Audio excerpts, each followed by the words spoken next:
Bismillahirrahmanirrahim. Assalamualaikum warahmatullahi wabarakatuh.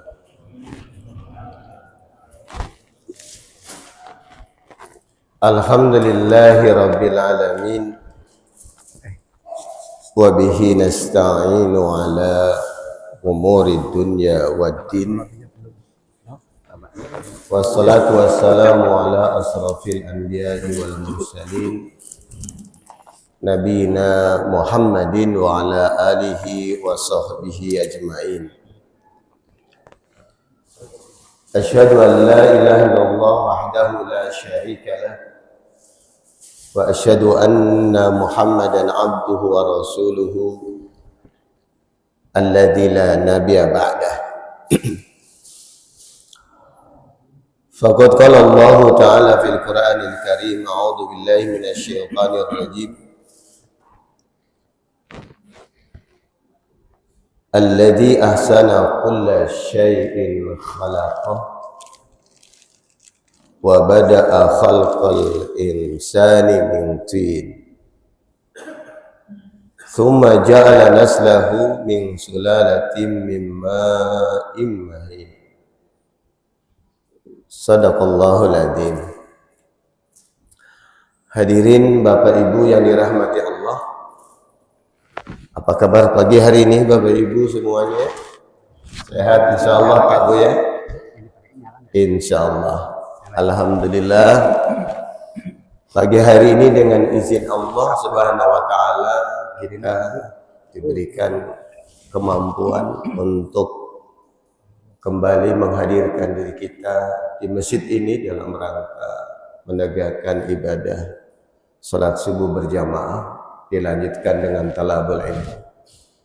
Semoga kehadiran Bapak Ibu semua mengukuhkan iman Islam, menjadi wasilah diampunkannya dosa dan kesalahan, serta langkah-langkah yang menghadirkan Bapak Ibu semua hadir tempat ini menjadi langkah-langkah penggugur dosa. Dan semoga kebersamaan kita pagi hari ini, subuh ini, menjadi wasilah yang bisa mempertemukan kita semua di akhirat kelak di surganya Allah Subhanahu wa taala. Amin ya rabbal alamin. Salawat dan salam senantiasa Allah curahkan untuk suri teladan kita Nabiullah Muhammad Rasulullah sallallahu alaihi wa alihi wasallam.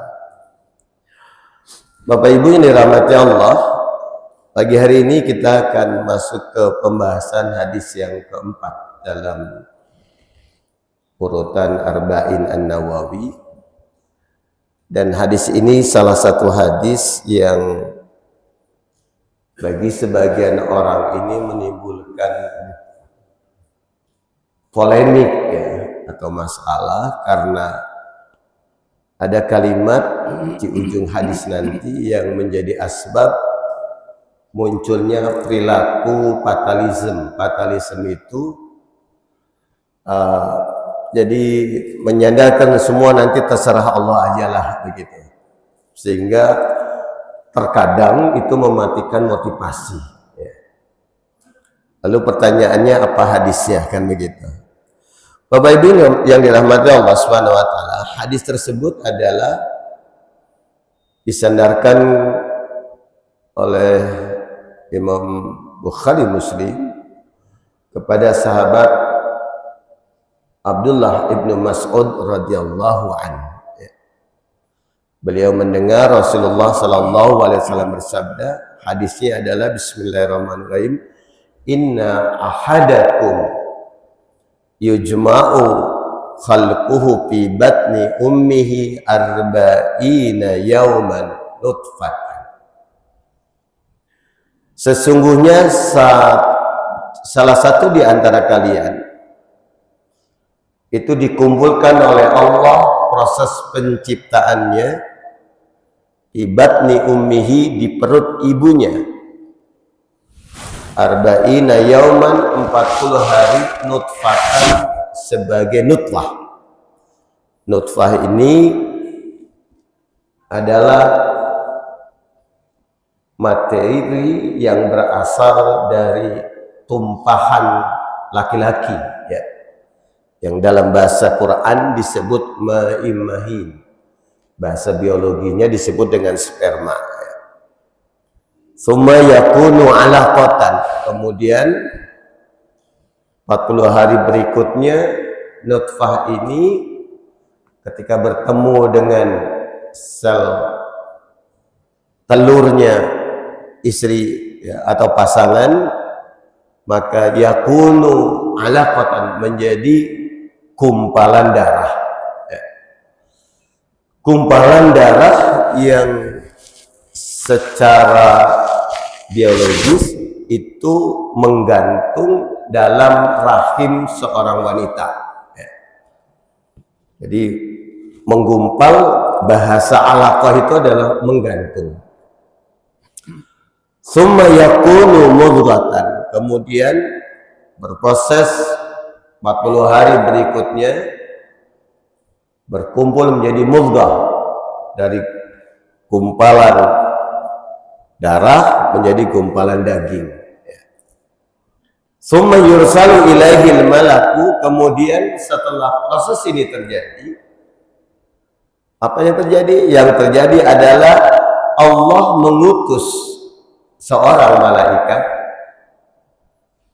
fayanfukhu fihi ruh, membawa tugas yang pertama adalah meniupkan ruh. Bapak Ibu yang dirahmati Allah, ruh adalah unsur yang menjadikan korelator penghubung kita dengan Allah. Ruh pula yang menjadikan kita menjadi makhluk yang terkoneksi dengan urusan-urusan rohani. Ruh pula yang nanti akan tumbuh berkembang, mempengaruhi pola spiritual kita. Ini ruh, Pak Ibu. Wa yu'maru bi arba'i kalimatin. Kemudian malaikat membawa perintah Allah Subhanahu wa taala pada satu ruh ini 4 permasalahan, 4 kalimat. Yang pertama adalah bikat birizkihi. Malaikat diperintahkan untuk menulis tentang rezekinya si ruh. Wa ajalihi, tempo waktu masa hidup, limitasinya. Jadi rezeki dengan ajal ini terkait, Pak Ibu, ya. Makanya hari ini Bapak Ibu saya masih hidup ini karena rezekinya belum sempurna. Dihidupkannya kita pagi hari ini karena rezeki yang Allah siapkan untuk kita belum tuntas. Kalau sudah tuntas, ya waktunya kita harus pulang, Pak, ya. Karena kita ini berawal dari unsur ruh yang terkorelasi dengan Allah Subhanahu wa taala. Makanya Bapak Ibu semua, kita ini sejatinya adalah makhluk gaib yang dizahirkan oleh Allah di muka bumi. Maka di usia-usia di atas 60-70 itu akan muncul kerinduan tentang hal-hal yang terkait dengan rohani, dan mulai muncul kegelisahan terkait dengan hal-hal yang bersifat materi. Kelihatannya sih anteng, Pak, ya. Tapi kalau sudah usia masuk 70, itu dunia tidak lagi terlalu menarik baginya. Bapak Ibu yang dirahmati Allah Subhanahu wa taala. Wah, ini menghilang. Sebentar, saya backup dulu pakai biasa nih list apa. Bapak Ibu yang dirahmati Allah Subhanahu wa taala,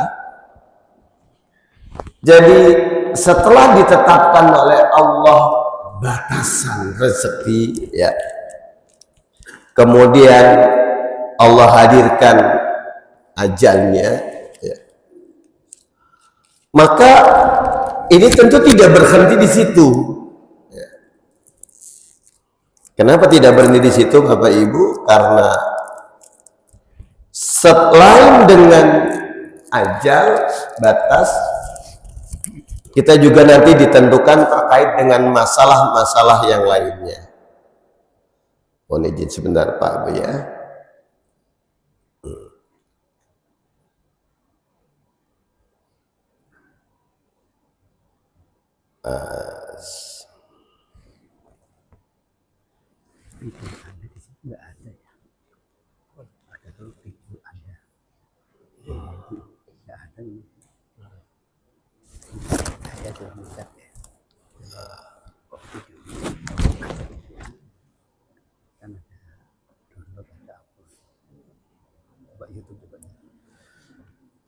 Apa yang ditentukan berikutnya? Yang ketiga kata Rasulullah setelah ajalihi adalah wa amalihi, amalnya. Bapak Ibu yang dirahmati Allah, amal ini tidak terlepas dari dua unsur sebelumnya, ya. Baik unsur yang terkait dengan rezeki maupun unsur yang terkait dengan batasan waktu. Makanya orang ketika masih muda Pak Ibu, ya, umur di bawah 40, 30, ya, itu semangat amalnya berbeda dengan orang yang batasan ajal dan rezekinya yang sudah merasa sudah ada di ambang. Bapak Ibu dulu ketika masih usia 20 tahun menggebu-gebu, 30 tahun tentang rencana-rencana ke depan seperti apa, kan begitu. Sampai kemudian kita mendapatkan apa yang kita merasa diinginkan, Allah hadirkan, nah, dapatlah kita, Bapak Ibu. Kemudian yang terakhir Bapak Ibu yang dirahmati Allah, setelah dikaitkan dengan amalnya, maka yang terakhir adalah ditetapkan tentang syakiyun al sa'idun, potensi bahagia dan potensi penderitaan. Nah, potensi bahagia dan penderitaan inilah yang kemudian dikaitkan dengan satu kalimat yang tadi di pengantar saya sampaikan, ini yang seringkali menjadi polemik, Pak. Apa polemiknya? Karena dikatakan bahwa wallahilladzi la ilaha illa ghairuh, demi Allah yang tidak ada Tuhan selain Allah. Inna ahadakum, ada di antara kalian, layak malu bi amali, ada di antara kalian yang sudah terbiasa melakukan sebuah amalan, biamali ahli jannah, amalannya ahli surga, Pak. Ya.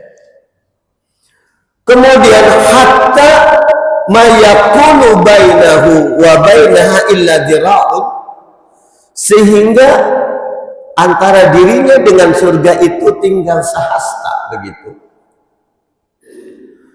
Fayasbiqu alaihil kitabu, tiba-tiba ada amalan yang mendahului, ada catatan yang mendahuluinya. Fayak malu bi amali ahli nar, kemudian dia melakukan amalan ahli nar.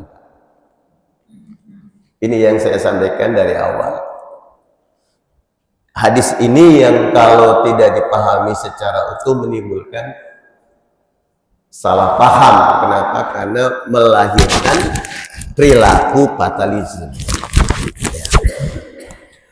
Kemudian fayadkhuluha, beramal ahli surga, beberapa langkah lagi mengukuhkan jadi ahli surga, tiba-tiba berlaku satu ketetapan, yang itu ketetapan yang menjadikannya masuk ke dalam neraka. Sama wa inna ahadakum, ada juga di antara kalian la ya'malu bi amali ahlin nar.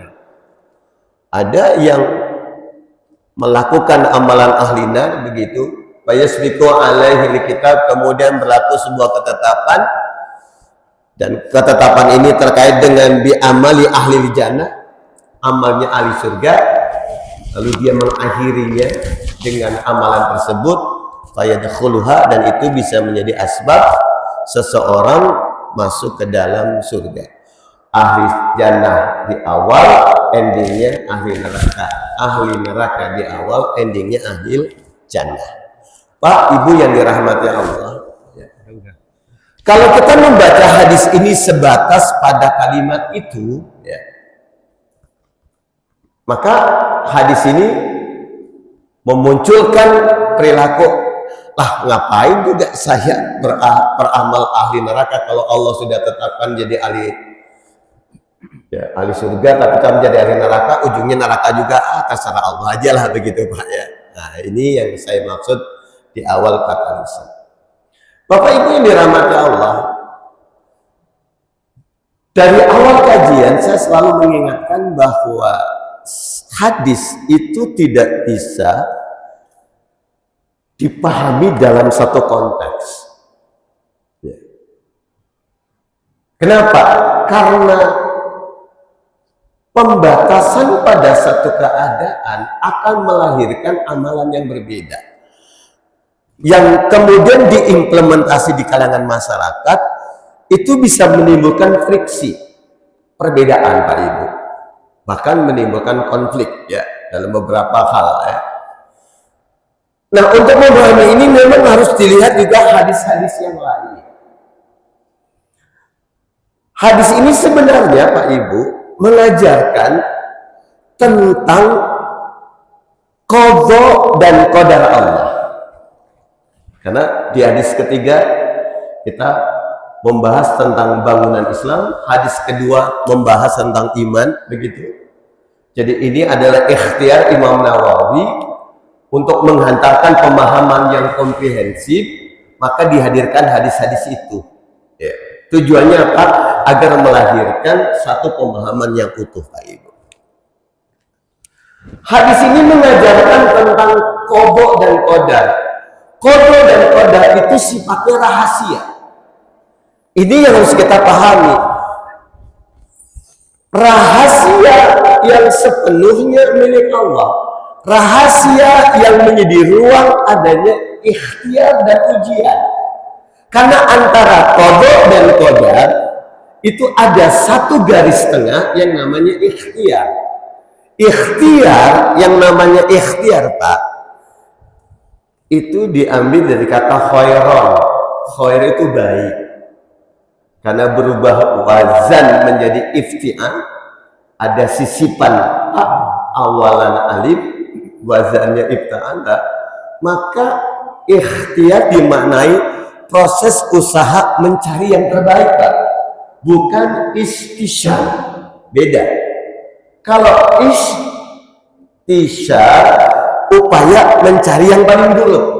Jadi kalau orang bertanya bagaimana cara berikhtiar, hal yang pertama harus dipahami oleh kita adalah ukuran kebaikannya. Kalau ukuran kebaikannya tidak jelas, nggak ada ikhtiar Pak. Jadi ikhtiar itu bukan sekedar menjalankan satu kegiatan dalam mendapatkan sesuatu, tapi ada basic nilai, ada basic value, ada pondasi awal. Untuk melakukan itu saya harus tahu ukuran kebaikannya dulu. Itu maksudnya Pak ya, ikhtiar. Itu sebabnya Bapak Ibu yang dirahmati Allah, mengenali kaidah-kaidah kebaikan itu menjadi penting. Lalu apa hadis yang bisa mengantarkan pemahaman bahwa ikhtiar itu adalah proses yang baik? Ini yang diterangkan dalam hadis riwayat Imam Muslim yang disandarkan kepada Abu Hurairah. Rasulullah pernah bersabda begini Pak, qaribu wasaddidu. fa innahu lan yanjua ahadun bi amalihi. Wahai kaum muslimin, kata Rasulullah, qaribu, berupayalah kalian untuk mendekati kebenaran. Berupayalah kalian untuk mendekati orang-orang yang bisa mengantarkan pemahaman tentang kebenaran. Yang kedua, saddidu. Saddidu itu artinya apa? Berupaya melakukan amalan yang benar dan baik. Jadi mendekati lalu eksekusi, Pak. Innahu la yanju ahadun bi amalihi. Karena tidak ada satupun orang selamat di akhirat kelak hanya mengandalkan satu amalan. Sahabat kaget, Pak Ibu, sampai bertanya, wala anta ya Rasulullah, apakah engkau juga masuk dalam ranah hadis ini? Jadi kalau bahasa kita, ya Rasul, hadis ini buat saya aja atau kalau buat ente kagak gitu kan? Enggak, kata Rasul, wala ana, saya masuk di dalam amalan ini. Lalu siapa yang selamat? Illa an yataghammadani Allahu bi rahmatin wa fadlin. Kecuali orang yang diliputi oleh rahmat dan fadilah dari Allah. Bapak Ibu yang dirahmati Allah, itu sebabnya rahasia tentang amalan. Ada orang terlihat berlaku baik, ya, tapi endingnya neraka. Walaupun kita tidak bahas apakah nerakanya ini neraka selamanya atau tidak, itu Pak. Itu pembahasan yang berbeda. Kenapa? Karena kalau kita sebagai muslim sih Pak Ibu, seburuk apapun kita tetap harus optimis mendapatkan rahmat Allah. Karena kata Allah, yaghfiru liman yasha wa yu'adzibu man yasha. Disiksa diampuni mah itu masih akilah Pak. Maka yang tidak boleh hilang adalah husnuzon, optimisme, tetap Allah pasti akan mengampuni. Seburuk apapun Pak. Kenapa? Karena satu-satunya dosa yang tidak bisa diampuni oleh Allah dalam surat An-Nisa ayat 48 dan 116 adalah dosa syirik. Dosa syirik Pak. Itu yang tidak. Artinya walaupun kita melihat ada orang melakukan keburukan, bahkan naudzubillah min dzalik, wafatnya dalam keadaan terlihat oleh kita di tempat yang buruk, itu tidak serta-merta kita mengatakan dia mah husnul khatimah, enggak Pak. Sama dengan ada orang meninggal ya di tempat yang baik, serta-merta kita mengatakan dia husnul khatimah. Karena apa? Karena ada amalan yang bisa jadi kita tidak tahu kenapa seperti itu. Contoh, Bapak Ibu mungkin pernah dengar cerita kisah sahabat yang wafat di medan perang. Kan begitu, medan perang. Begitu lihat jenazahnya, sahabat mengatakan ahlul jannah, ahli surga. Kata Rasulullah, la, tidak. Kenapa ya Rasulullah? Gitu kan. Akhirnya Rasulullah dapat wahyu tuh. Ini orang ini meninggal dunianya walaupun di medan perang, bukan karena serta-merta peperangannya, tapi karena putus asa menghadapi rasa sakit sehingga dia membunuh dirinya. Kaget sahabat. Oh ada yang begitu? Ada. Jadi dia nggak sabar sampai mati, tapi karena sudah berdarah dan sebagainya, akhirnya dia mengakhiri karena nggak tahan. Maka kata Rasulullah, dia walaupun wafatnya di medan perang, bukan berarti dia ahli jannah. Sekali lagi, kita tidak bahas apakah nanti masuk nerakanya selamanya atau tidak, karena selama bukan syirik Pak Ibu ya, itu masih ada potensi dia selamat. Ini yang saya maksudkan optimis. Kalau orang beriman itu harus optimis Pak. Jadi nggak boleh pesimis. Kalau kita punya anak bermasalah apa ya, kita harus optimis terus. Sampaikan doa-doa terbaik. Sekalipun anak kita melakukan di dalam pandangan kita pandangan yang tidak menyenangkan, optimis kita harus tetap dibangun. Terus kita juga pernah dengar satu kisah seorang ahli ibadah yang meninggal suatu hari di tempat apa Pak? Di tempat, mohon maaf kalau bahasa sekarang, pelacuran, prostitusi. Ya, jadi orang ini punya kebiasaan kalau malam dia mendatangi di daerah Baghdad, mendatangi orang wanita yang suka menjual dirinya, didatangi, suruh tutup, dikasih duit, begitu Pak. Terus kalau ada tempat tukang orang jualan minuman, dibeli sama dia, diborong, dihancurin. Itu cara mencoba mengikhtiarkan agar tetap ada ikhtiar berbuat baik, karena dia nggak punya kewenangan untuk apa? Untuk melarang secara langsung, karena Islam mengajarkan amar ma'ruf nahi mungkar. Nggak bisa serta-merta melarang tanpa kita memberikan solusi. Saya baru bisa solusinya begitu. Sampai akhirnya ternyata orang pahamnya, ini tukang mabuk nih, beli minuman, meninggal, didiamin. Tapi qadarullah ada orang lain pemimpin yang dia mendapatkan kabar, mimpi, lalu akhirnya menolong orang ini. Barulah terbuka bahwa dia adalah orang baik. Nah, ini yang saya maksudkan optimisme. Inilah yang dimaksud dengan bisa jadi orang terlihat amalannya sudah baik, sebentar lagi masuk surga dalam persepsi kita. Tapi karena satu ketetapan ketentuan, dia melakukan kesalahan, lalu jadilah amalan tersebut menghantarkannya masuk neraka. Walaupun tadi saya batasi, kalau bab neraka, selama dia bukan melakukan kemusyrikan, itu masih ada harapan. Dari mana? Hadisnya Imam Bukhari. Rasulullah Shallallahu Alaihi Wasallam pernah menyampaikan dalam salah satu hadis, nanti Allah Subhanahu Wa Taala berfirman, akhriju, wahai para malaikat, keluarkanlah orang-orang yang di neraka yang di dalam hatinya ada miskola khardalin minal iman, yang ada imannya Pak. Jadi orang beriman ya itu harus memiliki optimisme, seburuk apapun dia masih ada harapan mendapatkan kasih sayang Allah. Kenapa? Karena Allah kan sifatnya Rahman Rahim Pak Ibu. Rahman di dunia, Rahim di akhirat.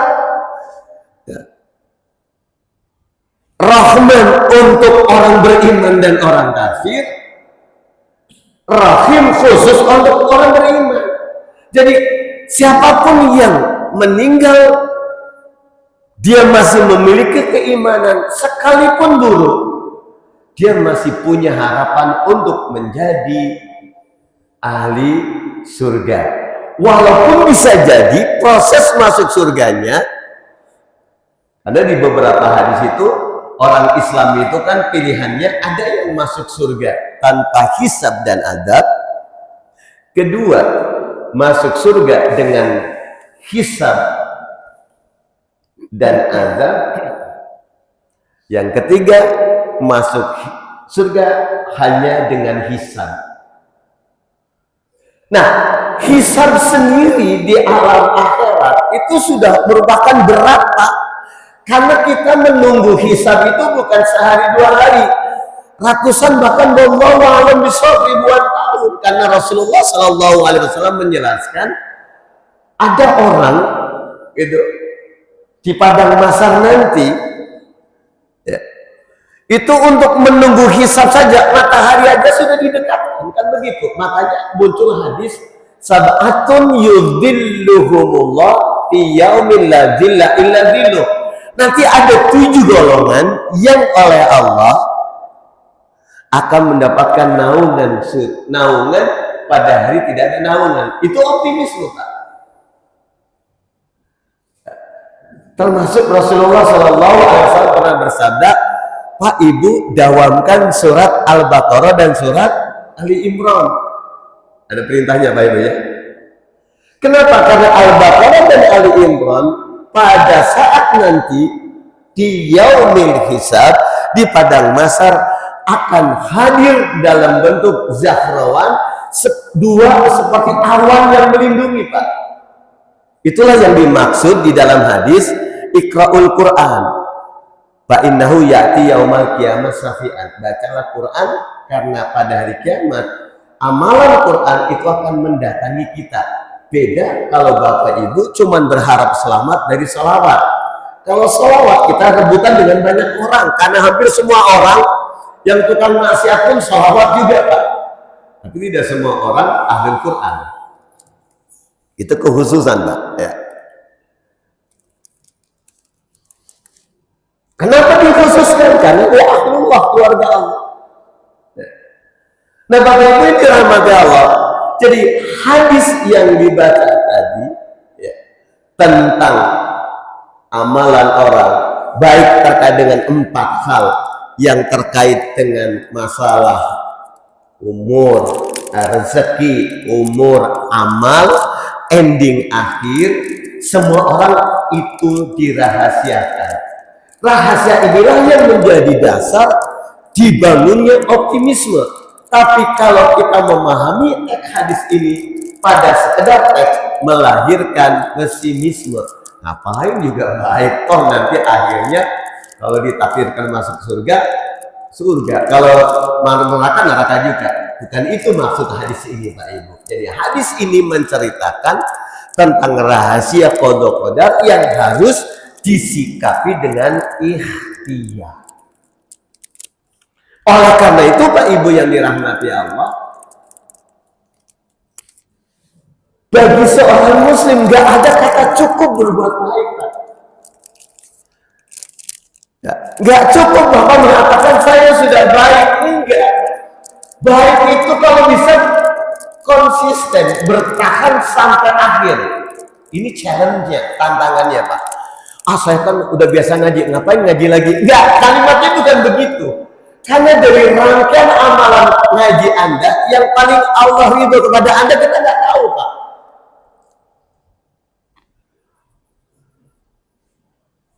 Jadi nggak cukup cuma begitu. Bahkan kalau kita membaca surat An-Najm ayat 31 dan 32, di ayat 32 itu apa? Fala tuzakku anfusakum wallahu a'lamu bimanittaqo.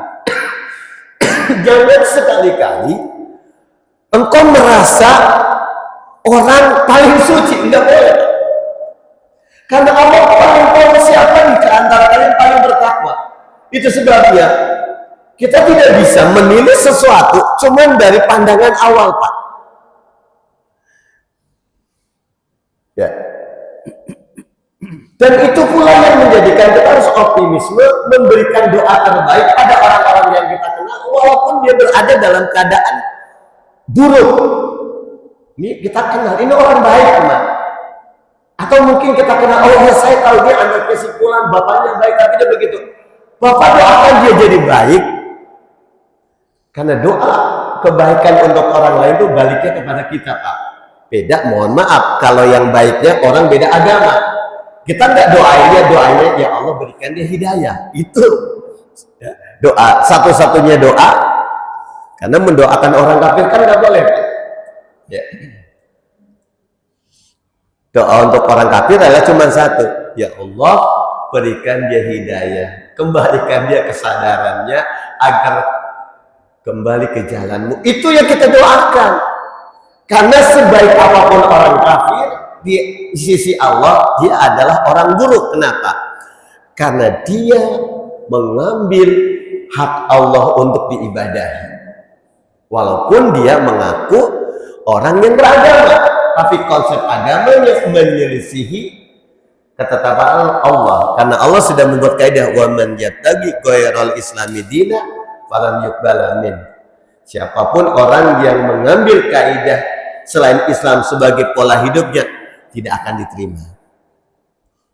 Nah Pak Ibu yang dirahmati Allah, jadi hadis tadi mengajarkan optimisme sehingga Satu, kita tidak boleh merasa cukup dengan amalan baik yang sudah kita lakukan. Setiap ada momentum, fastabiqul khairat. Setiap ada momentum, kita gunakan untuk menambahi kebaikan. Jika itu momentum itu ada. Ketika momentum itu ditawarkan ke Bapak Ibu, ambil. Karena kita tidak tahu rangkaian kebaikan yang pernah kita lakukan. Dari sekian rangkaian, manakah yang paling membuat Allah ridho dengan kita? Hanya Allah yang tahu. Makanya sholat pun nggak boleh cukup sholat, Pak. Karena ada orang yang salah paham. Hitung pahala. Saya kan sudah haji. Haji itu satu sholat di Masjidil Haram sama dengan 100.000 kali sholat di tempat lain.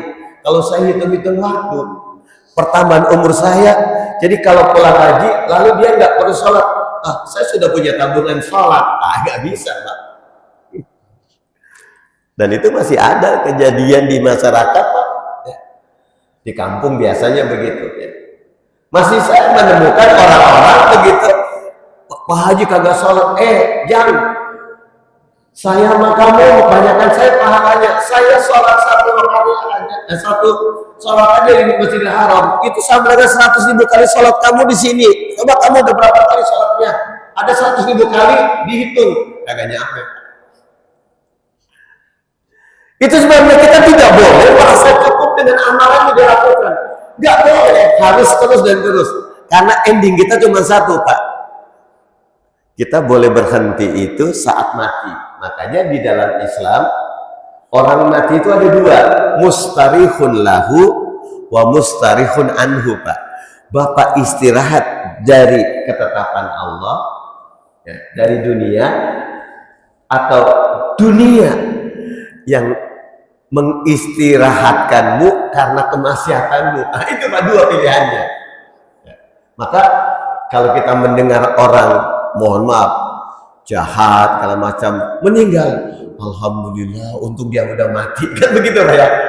Tapi kalau mendengar orang yang meninggal orang baik, innalillahi wa inna ilaihi raji'un, aduh, dia orang baik kok udah meninggal dunia duluan, kan begitu Pak. Karena dia beristirahat dari kehidupan. Tapi kalau orang jahat, kehidupan diistirahatkan dari dia supaya dia jangan menambahi kemaksiatannya. Walaupun kalau kita bicara akhirat, kalau selama dia kejahatannya itu belum sampai jatuh ke makom syirik, ya, dia masih punya potensi diampuni oleh Allah Subhanahu wa Ta'ala. Hanya permasalahannya, ini yang seringkali kita tidak sadar, ketika kita merasa tidak butuh Allah, merasa kita lebih dominan bisa mengalahkan perintah Allah, itu sudah masuk kategori niddan, kita menjadi pembanding Allah, dan itu bisa jadi kemusyrikan. Ini yang seringkali tidak dirasa. Makanya Allah Subhanahu wa Ta'ala mengajari kita, ya, 3 potensi yang seringkali menjadikan orang itu berubah, Pak. Ya, 3 potensi orang itu bisa jatuh kepada kemusyrikan, dosa besar yang bisa mengarahkan kemusyrikan. 3 potensi itu yang dibacakan di surat An-Nas, Pak. Birobinas, malikinas, ilahinas. Ada 3 karakter yang Allah hadirkan dalam diri kita, berpotensi menjadikan manusia menjadi merasa jadi Tuhan. Ini yang paling bahaya. 1, Rob. Ketika diberikan kewenangan oleh Allah ke lapangan mengatur urusan manusia. Maka dosa besar ini biasanya yang berpotensi ada pada orang tua. Kita merasa anak itu anak saya. Terserah saya dong. Saya mau ngapa-ngapain, suka-suka saya. Melanggar Allah. Anda gue pikirin, itu anak-anak saya. Ketika kita mendominasi anak kita dengan perilaku rob, hati-hati Pak. Kita sudah merasa jadi robbuhum, Tuhannya, bukan Allah robbuhum, Tuhannya. Itu hati-hati. Yang kedua mulkiyah, malikinas. Ketika Bapak Ibu diberikan kewenangan, kekuasaan, kepemilikan atas nasib manusia, hati-hati. Itu juga bisa mengantarkan kita Kalau berdosa, dosanya bisa jatuh kepada mengambil haknya Allah. Karena Al-Malik Allah, Maliki Yaumiddin. Yang terakhir ilahun.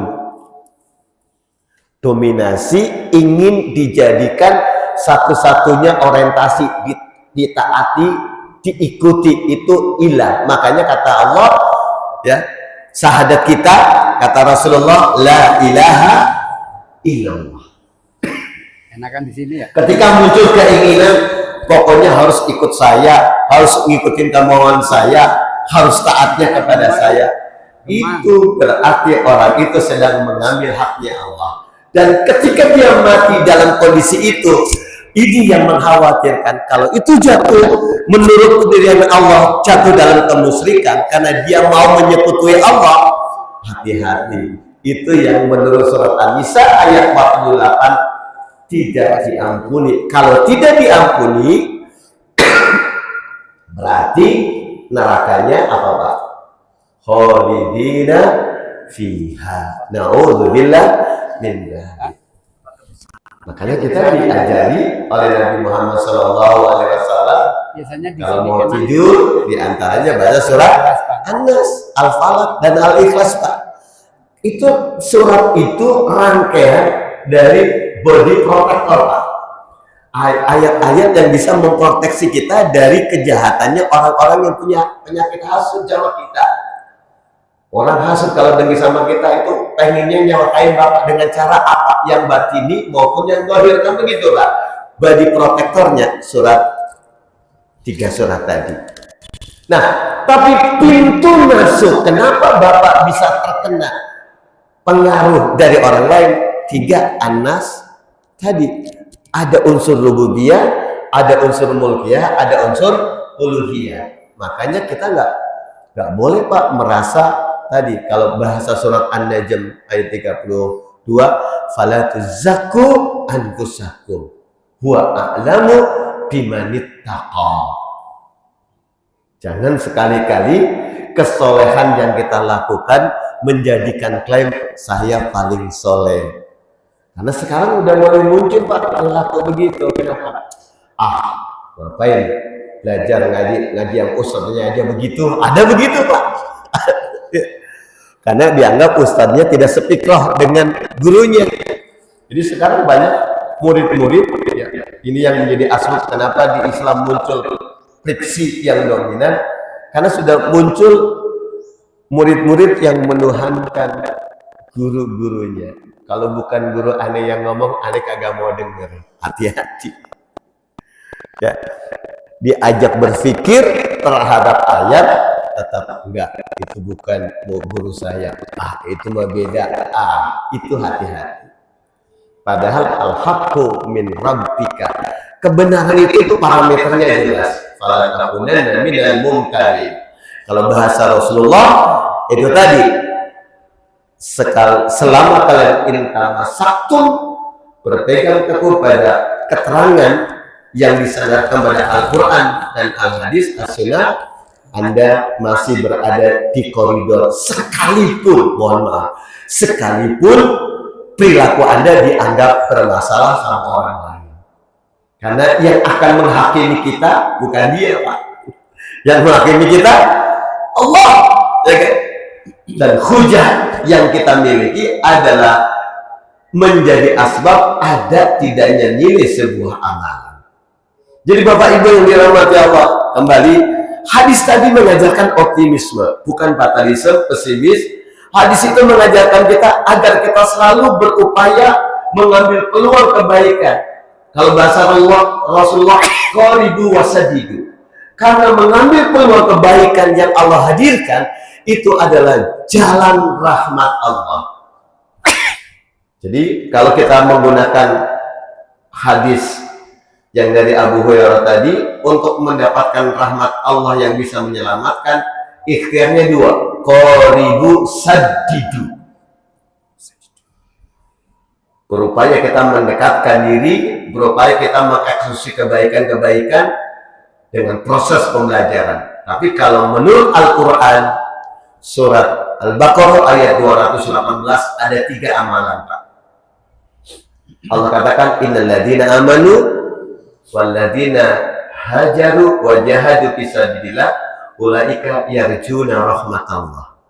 Hadis mengatakan kita nggak akan ada yang selamat kalau cuma ngandalin amalannya saja, kecuali orang yang mendapatkan curahan rahmat Allah. Lalu pertanyaannya, bagaimana caranya agar kita mendapatkan rahmat Allah? Allah Subhanahu wa taala mengajarkan 3 hal. Amalan kita, proses pendekatan kita harus bil iman, dengan nilai iman. Yang kedua, proses amalan kita harus mengantarkan kita kepada hijrah, mobilitas kepada yang lebih baik. Karena hijrah itu adalah proses di mana orang itu akan melakukan perubahan-perubahan, dan kita berada, ini kan kita masih sudah masuk tahun 1448 Hijriah, Pak, ya. Muharram kita, ini tahun baru kita. Pertanyaannya kan biasanya kalau tahun baru Islam kita semangatnya hijrah, pengen jadi baik. Tapi hijrah yang paling diingatkan oleh Rasulullah, karena banyak orang Islam itu bukan hajir tapi mahjur, Pak. Di dalam surat Al-Furqan, ya, ayat 30, inna qaumi ittakhadha hadzal qur'ana mahjura. Ya Allah, kaumku banyak meninggalkan Quran. Itu terbalik, Pak. Mestinya hijrahnya ke Quran, malah Quran dihijrahi. Nah, ini terjadi, ya. Dan proses inilah yang hari ini terjadi banyak di kalangan saudara-saudara kita yang muslim. Kenapa? Karena faktanya kaum muslimin yang lancar baca Quran itu tidak sampai 50%, Pak. Ya, yang lancar Quran itu cuma 30%-an. Ya. Sisanya masih kaum muslimin belum bisa lancar baca Quran. Ya. Dan kedua, ya, kaum muslimin yang sholat pun ya nggak nyampe 80%, Pak, yang sholat. Jadi memang tragedi sebenarnya, ya, tragedi di masyarakat kita. Itu sebabnya kenapa keislaman kita belum menghantarkan rahmat Allah secara dominan, sehingga kita memiliki izzah, harga diri, nilai yang menjadikan orang kafir itu khawatir dengan kita. Rasulullah SAW menyebutkan ada 5 hal, ukti tu khamsan. Ada 5 karunia yang diberikan oleh Allah kepadaku, kepada kaum muslimin, yang tidak diberikan kepada yang lainnya. Pertama, saya diutus kafatan linnas. Kita ini semua Bapak Ibu adalah penyampai kebaikan untuk seluruh manusia. Rasulullah itu bukan untuk orang Arab, tapi untuk seluruh manusia dan bangsa. Itu Rasulullah. Bu'istu kafatan linnas. Universalitas Islam itu perlu dipahami, Pak Ibu, ya. Kenapa? Karena ada orang menilai syariat Islam itu tidak kompatibel dengan kehidupan kita hari ini. Nah, itu bentuk kerusakan cara berpikir yang menganggap Islam tidak kompatibel hanya untuk masa tertentu. Nggak cocok syariat ini. Nah, itu masalah, Pak. Yang kedua, Rasulullah SAW dihalalkan ghanimah. Nabi-nabi yang lain tidak ada ghanimah. Artinya Islam memang, mohon maaf, sekalipun tidak dianjurkan berperang, tapi kita memang punya potensi diserang. Dan ini yang sekarang terjadi hari ini, Pak. Wilayah Islam diserang, dikuasai, ya, semenjak mulai abad ke-16, 17, jatuhnya kekhilafan Turki Utsmani, sampai kemudian munculnya Atatürk tahun 1900.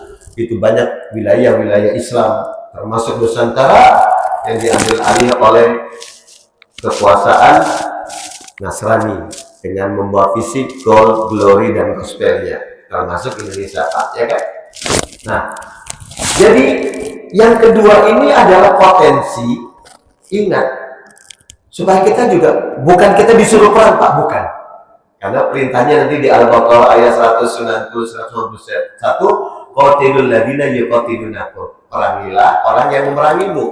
Bukan orang nggak memerangi kita perang, nggak boleh Pak. Kan gitu kan. Kita harus punya kekuatan defense untuk bertahan. Ini yang hari ini seringkali tidak dimiliki oleh kaum muslimin, sehingga kalau diserang nggak bisa ngapa-ngapain. Kenapa? Karena ninggalkan Quran Pak.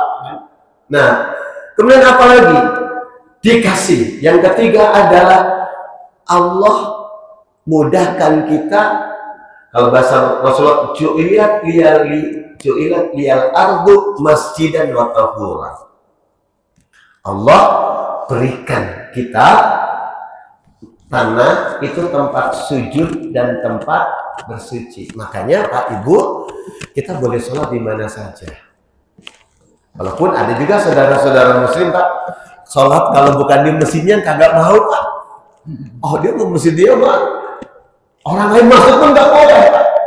Di daerah sini ada Pak ya, masjid yang seperti itu. Kita kenal ada organisasinya yang dulu pernah dilarang, tapi dia karena berinduk pada satu organisasi organisasi politik, lambangnya pun ada, masih lambang pohonnya masih ada, itu akhirnya masih bertahan Pak. Jadi kalau sholat nggak di sini, nggak di tempat, nggak sholat. Kalau orang lain sholat di tempatnya, dibersihin lagi, masih ada begitu Pak ya. Nah kalau kita nggak, dimanapun saja Pak Ibu,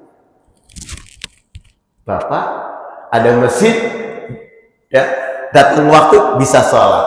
Jadi kita tidak membedakan, oh ini organisasi apa, enggak. Karena organisasi itu adalah kecenderungan sosial berinteraksi secara masyarakat, bukan bab tentang pemahaman akidah.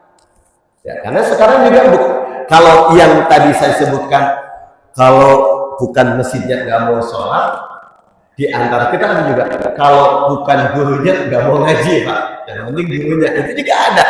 Ini bab-bab ini sudah mulai muncul di kalangan kaum muslimin. Makanya pernah saya sampaikan di awal kajian kita Pak Ibu ya, satu-satunya pemikiran yang melahirkan kerusakan berpikir kita adalah kesalahan memahami sunnah. Ketika sunnah dipisahkan antara sunnati wa sunnatil khulafa'ir rasyidin, Islam itu mudah diadu domba. Itu banyak. Jadi kalau ngomong alaikum bisunnati, tapi dia menolak sunnah khulafa'ir rasyidin. Ini adalah pintu Pak, pintu munculnya bid'ah sebenarnya. Karena bid'ah yang dia maksud di dalam hadis tersebut adalah memisahkan sunnahku dan sunnah khulafa'ir rasyidin. Maka sangat janggal Pak kalau kita mengkonfrontir ibadah. Ibadah ini kan nggak dilakukan oleh Rasulullah, tapi ibadah ini dilakukan oleh Umar. Oh, itu kan Umar, ini Rasul. Itu mohon maaf, itu berpikir yang bermasalah Pak. Kalau ada orang itu mengkonfrontir antara amalannya yang dilakukan oleh sahabat Umar ibn Khattab dengan Rasulullah SAW. Kenapa? Karena tarawih itu kan bukan amalan didawamkan Rasulullah, sholat malam berjamaah kan enggak. Didawamkannya oleh sahabat Umar ibn Khattab ketika dia jadi khalifah.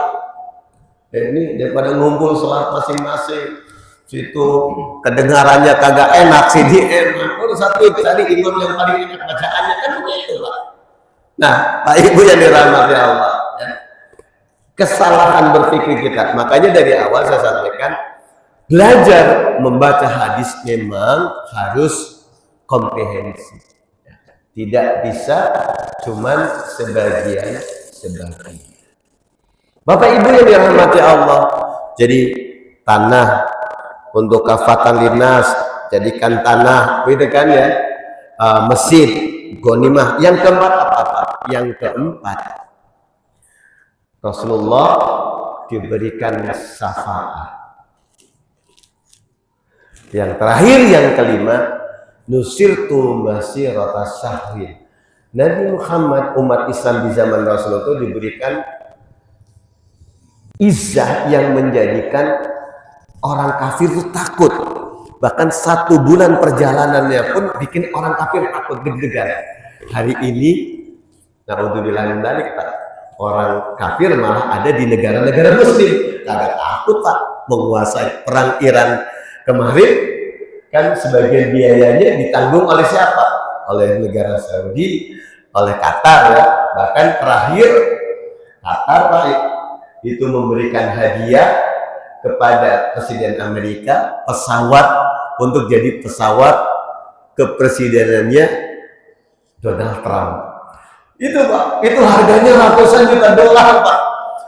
Luar biasa, ya kan? Luar biasa. Kalau saya kemudian, Pak, kenapa? Ya, masa pesawat ratusan dikasih hadiahnya? Ya karena tadi, Pak, karena tadi izzah yang 5 hal yang pernah dimiliki, yang dideklarasikan oleh Rasulullah itu sudah mulai tercabut dari kalangan kaum muslimin. Kenapa? Karena tadi faktor hijrah, umat Islam maju, Qurannya maju, Pak, ditinggalkan. Kenapa ditinggalkan? Karena salah memahami konteks sunnah. Dianggap sunnah itu cuman sandarannya kepada zaman Rasul saja. Yang dilakukan khulafaur rasyidin dianggap bukan bagian dari sunnah. Padahal ilmu pengetahuan alam berkembang dan dikembangkan itu di zamannya khulafaur rasyidin. Pak, Ibu, di zaman Rasulullah belum ada ilmu nahwu dan sorof. Ilmu nahwu dan sorof itu dikembangkannya di era sahabat Ali bin Abi Thalib radhiyallahu anhu. Dokumentasi pembukuan Al-Quran, kodifikasi adanya di era Utsman bin Affan, eksekusinya. Tapi ide pemikirannya dari zaman Khalifah Umar ibn Khattab. Makanya Zainab, Hafsah, putrinya Umar, itu salah satu wanita yang menyimpan dokumentasi tulisan. Nah itu, Pak, Ibu, ya. Ini hari ini dibaca-bacanya. Nah, ruangan masuknya dari mana? Dari hadis. Ya, termasuk hadis yang kita baca tadi, Pak. Ada orang beramal, inna ahadakum la ya'malu bi amali ahli jannah. Ya. Hatta la yakuna bainahu wa bainaha illa zira'un fa yasbiqu alaihi kitab fa ya'malu bi amali ahli nar fa yadkhuluha. Gara-gara hadis itu, Pak, orang Islam jadi pesimis, tidak optimis. Padahal hadis tadi membuka ruang tentang rahasia bahwa siapapun orang jangan pernah merasa telah menjadi baik dan cukup dengan amal solehnya, lalu nggak ngaji lagi, lagi nggak ngaji, mati misalkan. Kalau dengan jadi itu tidak terjadi. Walaupun kembali masalah surga dan neraka itu bahasa Allah, fayaghfiru liman yasha wa yu'adzibu, itu kewenangan Allah. Tapi yang jelas orang selamat itu makanya harus berupaya mendapatkan rahmat Allah, dan rahmat Allah bisa dikejar dengan 3 hal, prosesnya iman, hijrah, dan jihad. Nah ini ikhtiar yang nggak boleh berhenti, Pak. Jadi mudah-mudahan Bapak Ibu hadirnya pagi hari ini menjadi bagian dari mujahadah jihad, Pak, ya. Kan duduk diam dengerin orang ngomong kan nggak, bawaannya ada yang ngantuk lah, Ustaz nggak ngerti juga bisa jadi. Jihad, Pak, karena Bapak berperang dengan cara berpikir Bapak. Ini Ustaz ngomong apa gitu kan? Ada begitu. Nah itu sebabnya kalau Bapak Ibu yang dirahmati Allah, kalau masih ada yang perlu didiskusikan, saya cukupkan sampai sini. Sudah jam 6. Ada yang mau bertanya, Pak Ibu? Oke, silakan, Pak.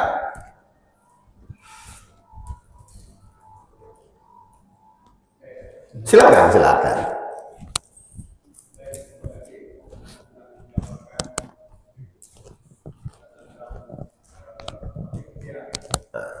Jelas banget di luar, loh. Jelas. Di atas, di situ.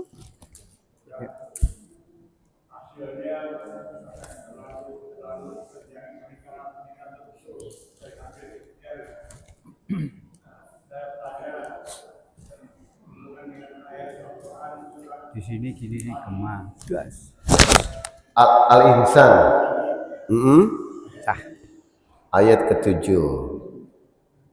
Ini nanti diminta di set itu yang ini nih. Kan kalau untuk mana tadi YouTube, buka YouTube.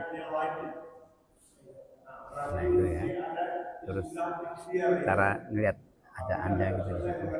Nah yang mana ini di insert. Terus ada keluar ini kan. Itu juga bisa di sini. Itu ini yang udah dilihat Anda kemarin. Nah, ini saya tiap hari saya hapus nih. Karena kalau enggak penuh banget. Cara ngapus tahu nggak? Nah, ini pencet. Ya, ini ada hapus.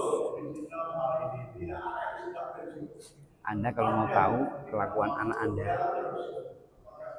pakai HP kan? Iya, terima kasih Pak pertanyaannya. Kalau kita baca surat Al-Insyirah ya, faidah farad fansab. Kalau sudah selesai kerjakan. Wa ila rabbika farghab. Ayat 8 ya, 7 dan 8.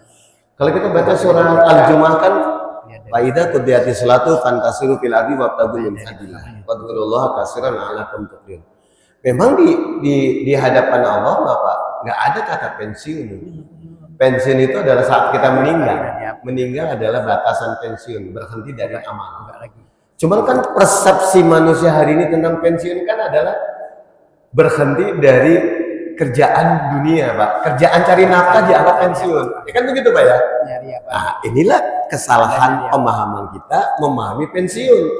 Kalau pensiun dipahaminya adalah berhenti dari berhenti pekerjaan, apakah itu salah? Sebenarnya nggak salah. Yang bermasalah itu berhenti dari penghasilan, Pak. Itu yang masalah, Pak. Berhenti tidak punya penghasilan. Kalau Bapak pensiun kan penghasilan masih dapat, Pak ya? Gaji masih dapat nggak, Pak?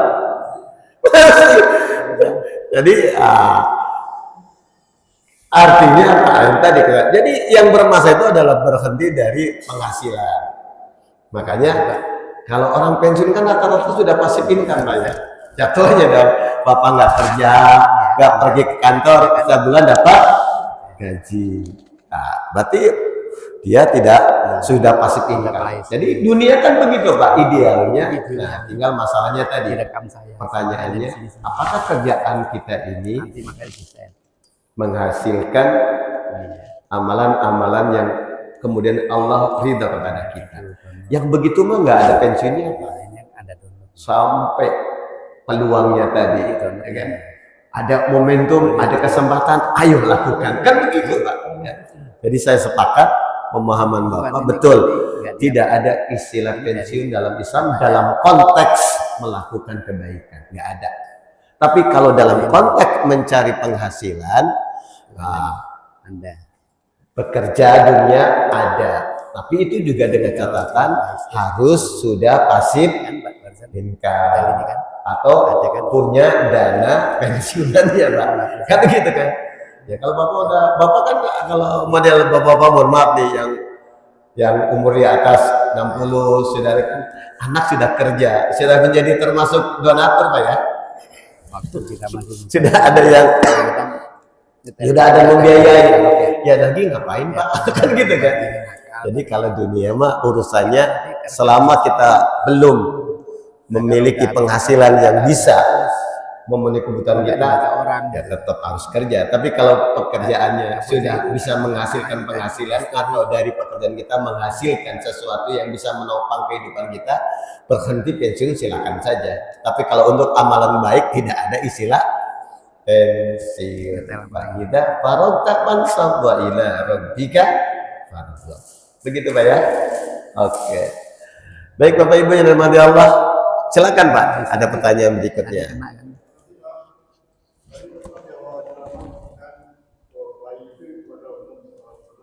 Coba lihat yang lain lagi. Biar ketahuan. Coba yang lain, buka yang lain. Bikin lagi, buka lagi. Nah.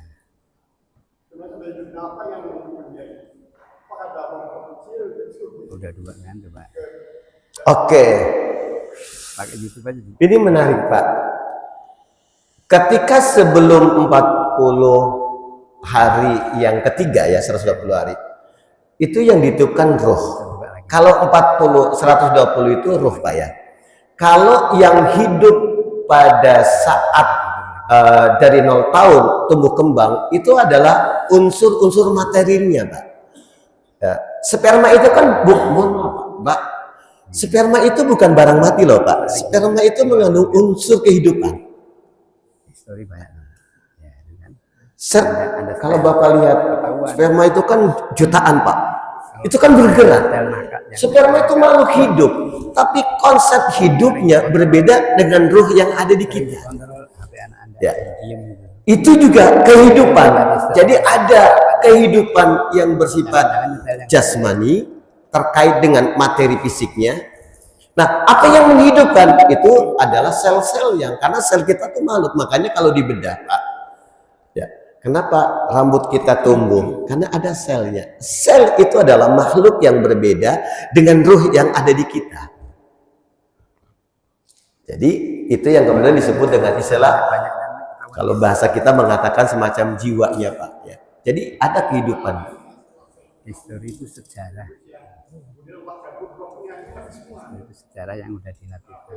Jadi kalau HP anak Anda tiap hari dilihat. Nah, terima kasih Pak. Jadi gini, ruh yang kita terima inilah yang menjadi pengikat setelah, mungkin bahasa lebih tepatnya apa namanya ya, penghidup jiwa-jiwa yang tadi Pak ya. Jadi sperma, darah sendiri kan sel merah, sel putih ada unsur jiwanya. Nah, itu semua disatukan kendalinya setelah Allah munculkan ruh. Jadi ruh yang Allah tiupkan di 120 hari adalah ruh yang mengikat seluruh perjalanan fisik kita. Makanya begitu ditarik, ya, badan kita berhenti lalu membusuk. Kecuali orang yang kata Allah, yaitu meninggal dalam medan orang syuhada kan, ternyata kuburannya dibuka masih hidup seperti biasa. Nah, itu kekhususan. Berarti Allah masih tanamkan kehidupan yang berbeda. Jadi ruh itu adalah simpul yang mengikat seluruh kehidupan yang ada di badan, di materi fisik kita Pak. Itu yang saya pahami dari konsep ruh. Berarti dalam konteks sesuatu yang bisa menghidupkan, ada ruh dalam pengertian ruh kecil yang menghidupi unsur-unsur tadi, ada ruh besar yang mengikat seluruh materi ruh yang tadi.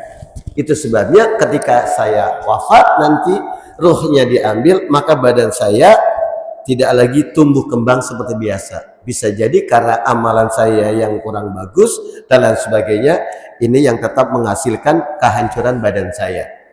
Kan begitu Pak. Nah, itu konteks kehidupan yang kita bisa lihat dari fakta yang ada. Sisanya wallahu a'lam bishawab. Karena hari ini pun belum ada satu penelitian khusus mendeteksi tentang konsep ruh yang real itu seperti apa. Karena ruh itu materialnya, mohon maaf, materi ruh itu adalah seperti udara Pak, tapi membulat ya. Kalau bahasa sekarang terlihatnya seperti aura Pak, bayang-bayang yang ada mengelakap kita gitu loh Pak ya. Nah itu adalah unsur, dan itu yang tumbuh berkembang searah dengan perjalanan badan kita. Makanya jangan, mohon maaf, kita umur sudah tua ya, ruh kita sudah menua juga, walaupun di sisi Allah mah ruh nggak ada yang tua Pak, karena dia akan terus mengiringi kehendak Allah, ya kan? Tapi perilaku kita justru seperti orang yang baru umurnya masih anak-anak. Nah, itu yang jadi masalah Pak, nggak balance ya. Nah, jadi begitu Pak yang bisa saya sampaikan. Terima kasih pertanyaannya.